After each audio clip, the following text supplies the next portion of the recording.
हाँ जी, नमस्ते। चलिए, आज के वीडियो में बात करते हैं कक्षा 10वीं विषय अंग्रेजी, रॉबर्ट फ्रॉस्ट द्वारा रचित दो पोइम, एक तो डस्ट ऑफ स्नो और एक fire and ice. Dust of snow का एनालिसिस मैंने इससे पहले वाले वीडियो में कर दिया है। अब इसकी बात करते हैं फायर एंड आइस की। फायर का मतलब होता है आग, आइस का मतलब होता है बर्फ, है ना। अब ये फायर एंड आइस है क्या आखिर में? तो लोग कहते हैं कि आने वाले समय में, आने वाले समय का मतलब ऐसा नहीं कि 2-5 साल में, बहुत समय बाद, तो ऐसा ऐसा होगा कि दुनिया का अंत हो जाएगी, दुनिया नष्ट हो जाएगी। तो ये कभी सोच रहा है कि अगर दुनिया का अंत होगा तो किससे होगा? या तो वो पहले की 4 लाइनों में तो बात करता है फायर की, कि वो या तो आग से पूरी दुनिया जल जाएगी, और अंत की जो लाइनें हैं 4, यहाँ तक का एक स्टेंजा है इसका 4 लाइन तक का, और यहाँ से यहाँ तक का सेकंड स्टेंजा, ठीक है। तो इस सेकंड स्टेंजा में वो बात करता है कि या फिर वो क्या होगी, इसमें बर्फ से ढक जाएगी, ऐसा कुछ। तो फायर एंड आइस जो पोइम है इसमें उसने बात करी है। पहली 4 पंक्तियां उसने फायर के बारे में कहा कि दुनिया का फायर से होगा, तो होगा किससे? देखिए, एक्चुअल में जो ये पोइम लिखी गई है, इस पोइम में ऐसा कोई शब्द नहीं है जिससे अपने को पता लगे कि दुनिया का अंत होगा, लेकिन वहां उसका फायर का तात्पर्य क्या है वो मैं समझाऊंगा आपको, ठीक है। देखिए, some say the world will end in fire, some say in ice. कुछ लोग जो है वो कहते हैं कि दुनिया का जो अंत है वो आग से होगा, और कुछ कहते हैं बर्फ से होगा, ठीक है। फिर कह रहा है from what I have tested of desire, लेकिन मेरी आंतरिक इच्छा ये है, किसकी? उस कवि की, मेरी नहीं।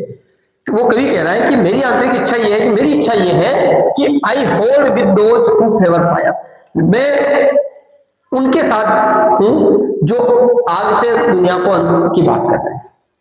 अब आग से दुनिया का अंत कैसे? ऐसा तो नहीं कि पूरी दुनिया में आग लग जाएगी, ऐसा नहीं है।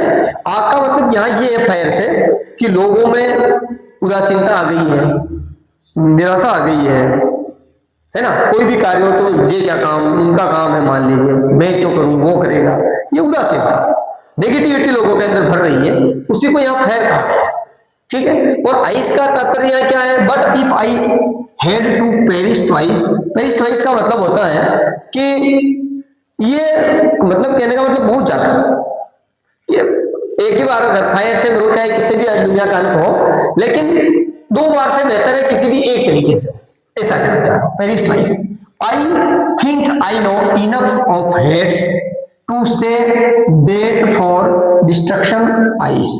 डिस्ट्रक्शन मतलब विनाश। वो कह रहा है कि या फिर वो विनाश जो है आइस से हो, चाहे वो बर्फ से हो, लेकिन दोनों में से किसी एक से ही हो। यहाँ जो कह रहा है ना पेरिश ट्वाइस का मतलब है दोनों में से किसी एक से ही अंत होना चाहिए दुनिया का। और हेड्स, हेड्स का मतलब नफरत, है ना। ये हेड्स जो है ना, ये आइस के लिए यूज किया गया है कि बर्फ, आइस जो है ना, आइस का मतलब बर्फ है, पर यह वास्तव में ऐसा नहीं कि बर्फ गिरेगी दुनिया बर्फ में ढक जाएगी, ऐसा नहीं है। इसका मतलब ये है कि लोगों में हेड्स बढ़ जाएगी, लोग नफरत करने लग जाएंगे, ठीक है। तो इस प्रकार से इनडिफरेंट हो जाएंगे, असहिष्णु हो जाएंगे, है ना, भेदभाव करेंगे, ये इस प्रकार की चीजें आजकल होने लगी स्टार्टिंग, ठीक है। तो ये सब चीजें जो है जिसको आइस कहा गया है इसको, ठीक है। और is also great a would suffice, ये कह रहा है कि ये जो चाहे वो फायर से हो चाहे आइस से हो, लेकिन दोनों में से किसी एक से ही दुनिया का अंत हो, ऐसा वो कोई चाहता है।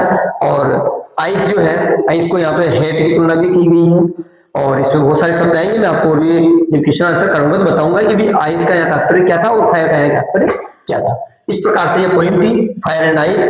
तो फायर जो है, देखिए इसका भी अपन राइमिंग स्कीम देख लेते हैं कि राइमिंग स्कीम इसकी क्या बनेगी, ठीक है। राइमिंग स्कीम देखिए आप, फायर को ए दे दीजिए आप, आइस बी दे दीजिए आप, फिर देखिए डिजायर, अब आप देखिए डिजायर और फायर मिल रही है आवाज, ए दे दीजिए इसमें, ठीक है।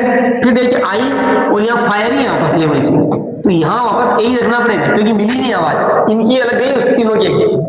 इसमें देखिए ट्वाइस ए दे दीजिए, हेट बी दे दीजिए, आइस, अब देखो ट्वाइस और आइस मिल गया, ए दे दीजिए, और सफाइस, ट्वाइस आइस सफाइस मिल गया, ए दे दीजिए। यानी कि पहला स्टेज है जो ए बी ए बी ए, यानी ये रही इसकी ए बी ए बी ए, समझ में आई होगी। ये है राइमिंग स्कीम इस पॉइंट की, ठीक है। तो इस प्रकार से दोनों स्टेज थे।